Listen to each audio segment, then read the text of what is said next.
사실 속된 말로 빡치죠. 왜 탁구를 치지 말라고 하냐? 강요죄가 아니냐? 손흥민 선수는 얼굴에 주먹을 맞았다고 합니다. 손흥민 선수 손가락 탈구됐는데 이강인 선수 상했지 않냐? 손가락이 다친 것들은 상해가 맞죠. 안녕하십니까, 문종탁TV의 문종탁 변호사입니다. 지난 10일 한국 축구 대표팀이 카타르 아시안컵 준결승에서 요르단에게 충격적으로 0대2로 패했습니다. 유효 슈팅이 하나도 없어서 국민들이 매우 실망했는데, 이젠 축구 국가대표팀에 대해서 월드클래스 손흥민과 이강인 선수의 다툼이 보도되면서 더 큰 실망을 주고 있는데요. 영국 더 선이죠. 13일 한국 축구 국가대표팀의 균열을 최초로 보도를 했는데, 손흥민 선수가 아시안컵 준결승 전날 저녁에 손가락이 이렇게 탈구돼서 붕대 고정하는 거를 끼고 나왔죠. 왜 그런가 봤더니 팀 동료들과 몸싸움 때문에 그렇게 됐다는 보도가 있었습니다. 더 선에 따르면 경기 직전 저녁에 이강인 선수는 몇몇 선수들과 저녁을 빨리 먹고서 탁구를 치겠다고 갔는데요. 축구는 팀 스포츠죠. 11명이 유기적으로 조화돼서 한 팀이 돼야 되는 경기인데, 알렉스 퍼거슨 감독 유명하죠. 퍼거슨 감독이 그랬나요? SNS는 인생의 낭비라고? 저는 그렇게까지는 생각하지 않는데, 퍼거슨 감독이 했던 명언 중에 팀보다 위대한 선수는 없다는 얘기가 있습니다. 축구는 복싱처럼 혼자 잘해가지고 상대를 이기고 이런 게 아니죠. 11명이 유기적으로 해야 되기 때문에 팀이 더 중요하다는 말을 퍼거슨 감독이 했던 것인데요. 선배들은 저녁 식사 자리에서 팀워크를 다지고 전술 이런 얘기하고 다음 경기 얘기하고 있는데, 후배 선수들이 옆에서 탁구 치면서 낄낄거리고 있으면 사실 속된 말로 빡치죠. 손흥민 선수도 여기 우리 국가대표팀의 주장이죠. 이 팀의 화합을 위해서 축구 경기 바로 직전이니까 컨디션 조절도 해야 되고, 같이 뛰는 11명 선수들끼리 얘기도 나누고 그렇게 팀워크를 다져야 되겠죠. 그래서 축구 바로 경기 전날이니까 탁구 하는 거 좀 자제하라고 충고를 한 것 같은데, 이강인 선수를 포함해서 일부 선수들이 그 말을 듣지 않았고, 그리고 선수들 간의 다툼이 시작되는데 손흥민 선수가 이를 말리다가 손가락에 부상을 입었다고 하였습니다. 일부 사람들이 또 손흥민 선수가 이강인 선수에게 왜 저녁 자유시간에 탁구를 치지 말라고 하냐? 강요죄가 아니냐? 이런 질문도 하던데요. 결론부터 말하면 강요죄는 당연히 안 되겠죠. 헌법 제324조에 있는 강요죄는 폭행과 협박으로 다른 이의 권리행사를 방해하거나 의무 없는 일을 하게 한 경우에 성립합니다. 손흥민 선수가 이강인 선수를 먼저 때리면서 하지 못하게 하거나 협박해서 죽여버리겠다 하면서 탁구를 못하게 한 게 아니죠. 게다가 국가대표가 놀러 온 것도 아니고 국가를 대표해서 뛰고 바로 전날 준결승 중요한 경기가 있는데, 팀 스포츠에서 팀 주장이 내일 경기 잘하자는 의미에서 탁구 좀 자제해라, 모여라 이렇게 한 것은 권리를 방해하거나 의무 없는 일을 하게 한 것이라고도 보이지 않습니다. 더 선처럼 손흥민 선수가 다른 선수들을 말리다가 손가락에 부상을 입었다는 기사도 있지만, 디스패치 기사는 굉장히 더 자극적인데요. 손흥민 선수가 이게 시끄럽게 탁구 치고 있는 이강인 선수에게 전지훈련 왔냐? 경기에 좀 집중하자? 이렇게 얘기했고, 이강인 선수는 저녁에 탁구 치는 게 잘못이에요? 반말을 했는지 존댓말을 했는지는 잘 모르겠습니다. 이렇게 맞받아쳤다고 합니다. 그러니까 손흥민 선수가 참다가 이강인 선수의 목도리를 잡았고, 이강인 선수는 잡힌 목도리 잡히니까 손흥민 선수 얼굴에 이렇게 주먹을 날렸다고 하는데요. 이건 디스패치에서 나온 기사입니다. 손흥민 선수는 피하지 못하고 얼굴에 주먹을 맞았다고 합니다. 그 과정에서 손흥민 선수 이 손가락이 옷에 걸려서 이렇게 기역자로 꺾였고, 그때 손가락 탈구가 일어났다고 합니다. 디스패치 기사는 묘사가 굉장히 정확하네요. 사실관계는 목격자들이 많으니까 밝혀질 것으로 보이고, 저는 변호사니까 이런 경우 법적 쟁점이 어떤 것인가 정확하게 말씀드리겠습니다.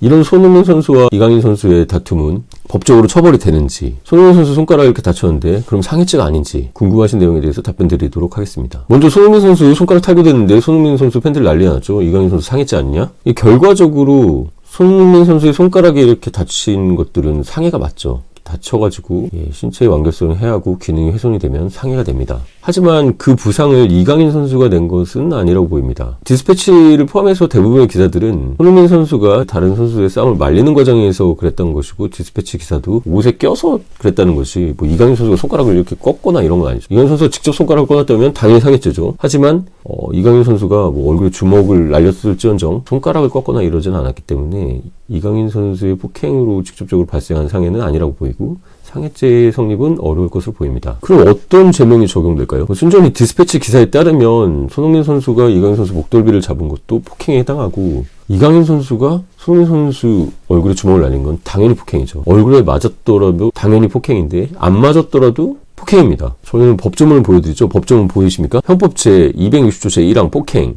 제1항에서 사람의 신체에 대해서 폭행을 가한 자는 2년 이하의 징역, 500만 원 이하의 벌금, 구류, 과료에 처한다. 이렇게 하면 죄와 벌이죠. 죄가 뭡니까? 사람의 신체에 대해서 폭행을 한 거죠. 벌은 뭡니까? 2년 이하의 징역이나 500만 원 이하의 벌금이죠. 하지만 중요한 건 제3항인데 제3항을 보시면 위에 폭행자는 피해자의 명시한 의사에 반해서 공소를 제기할 수 없다고 합니다. 아예 공소를 제기를 못하는 것이죠. 이런 죄를 반의사불벌죄라고 하는데요. 명예훼손도 대표적인 반의사불벌죄죠. 폭행자는 고의로 유형력을 행사할 것을 요하는데 쉽게 말해서 상해는 다쳐가지고 몸이 상한 경우에 해를 입었을 경우에 성립되는 범죄고 폭행은 피하더라도 주먹으로 얼굴 날리면은 폭행이 되는 것이죠. 목덜미 잡다? 이것도 폭행이 되는 것이죠. 하지만 주장이 9살 차이가 난다고 들었는데요. 후배를 제지하는 과정에서 목덜미 한번 잡은 것이 위법성이 그렇게 크다고 보이진 않습니다. 이런 것은 기소유예 정도 될 가능성이 높고요. 다만 얼굴에 주먹을 날리는 거는 이거는 좀 위법성이 큰 폭행이죠. 아까 말씀드린 것처럼 얼굴에 맞던 피하던 신체 유형력 행사를 시도한 것이기 때문에 폭행죄가 됩니다. 9살 차이의 주장한테 얼굴에 주먹을 날린다? 맨정신에 가능할지 좀 이해가 안 가는데요. 뭐 거듭 말씀드리지만 디스패치 기사에 근거해서 말씀드렸던 것이지 사실관계가 확인된 것은 아니니까 저희 구독자 여러분들은 참고해 주시기 바랍니다. 쌍방 폭행이 되더라도 반의사불벌 아까 말씀드렸죠. 피해자의 명시한 의사에 반해서 공소제기를 할 수 없으니까 피해자가 서로 처벌을 원하지 않는다고 하면은 사건은 종결됩니다. 손흥민 선수나 이강인 선수가 서로 합의하지 않고 폭행죄로 서로를 고소할 일은 없어 보입니다. 서로 받으면 한 명은 영국에 있고 한 명은 프랑스에 있는데 엄청난 손해죠. 합의하고 좋게 끝날 것 같고 여러분이 만약에 쌍방 폭행이 됐을 경우 폭행죄가 반의사불벌인 걸 아시고 자칫 본인이 합의를 시도하려고 하다가 그 경우에 진짜 강요죄가 될 수가 있으니까요. 주의하시고 변호사를 통해서 합의를 진행하시기 바랍니다. 오늘은 손흥민, 이강인 선수의 이 다툼 국민적인 분노와 실망을 일으켰던 사건에 대해서 법적 쟁점에 대해서 잠시 알려드렸는데요. 이강인 선수는 14일 발렌타인데이네요. 인스타그램에 논란을 인정하고 실망시켜드려서 죄송하다는 입장문을 냈습니다. 사실 이강인 선수는 국가대표로 출전한 경기 때문에 군 면제를 받았습니다.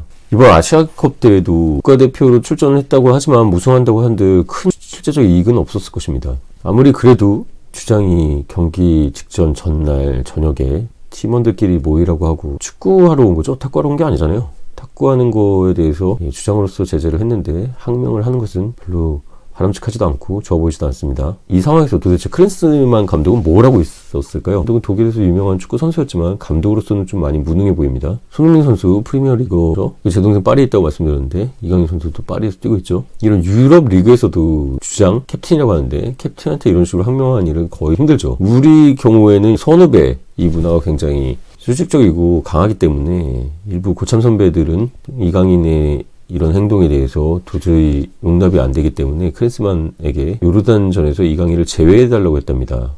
팀 경기에서 한 명이 이런 행동 때문에 팀워크가 무너지면 안 되니까 이강인을 제외하는 것도 고려해 봤어야 되겠죠. 아니면 감독이 선수들을 달랬던가요? 크린스만 감독은 제가 봤을 때 조만간 경질될 것으로 보이는데요. 또 위약금 조항은 왜 바보같이 넣는지 그런 거 잘 모르겠지만 대한축구협회도 크린스만 같은 사람을 감독으로 데려왔고 감독 해제하는데 위약금까지 뭐 수십억을 내야 된다고 하는데 그런 계약을 왜 했는지 궁금하네요. 축구협회도 감독 선임의 책임을 선수들한테 떠넘기는 것 같은 모양이 보인다고 사람들의 비난이 많이 있습니다. 기사에 따르면 크린스만 감독 역시 손흥민, 이강인의 불화 때문에 경기력이 안 좋았다는 얘기를 했다는데요.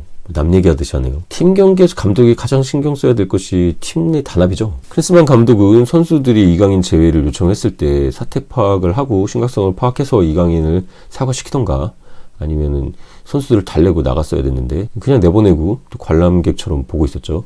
손흥민 선수와 이강인 선수의 논쟁은 둘이 잘못한 것은 잘잘못을 가져서 서로 사과하고 재발 방지를 하면 되겠지만 크린스만 감독은 어쨌든 감독이고 전체 책임을 져야 되기 때문에 미국 집으로 돌아갔다는데 한국에 안 왔으면 하는 여론이 큽니다. 선수였던 사람과 감독은 많이 다르죠. 박항서 감독님 베트남에서는 되게 인기가 많았던 훌륭한 감독이었는데요. 박항서 감독을 모시는 게 어떠냐 이런 얘기도 있고 오히려 손흥민 선수의 아버지를 감독을 하는 게 어떠냐 이런 얘기도 들리는데요. 초반에 말했던 침체기의 메뉴를 세계 정상급 팀으로 만들었던 메뉴의 알렉스 퍼거슨 경, 영국은 경, 썰이라고 나이트 자기도 있고 올리죠. 퍼거슨 경이 팀보다 위대한 선수는 없다 이랬습니다. 팀 경기이기 때문에 한 명이 뛰어난다고 하더라도 나머지 팀워크 전체를 망치고 불화를 일으킨다면 그 선수가 있으면 안 되겠죠. 이강인 선수도 아직은 어리니까 실수했다고 하지만 본인도 곧 멀지 않은 미래에 후배들을 받을 것이고 본인이 후배한테 그런 대우를 받았을 때 어땠을지를 한번 생각해 보시기 바랍니다. 외국 생활을 오래 해서 버릇이 없다 이런 얘기도 있던데 그런 건 좀 핑계죠. 국가대표라는 것은 국가를 대표하는 선수인 것입니다.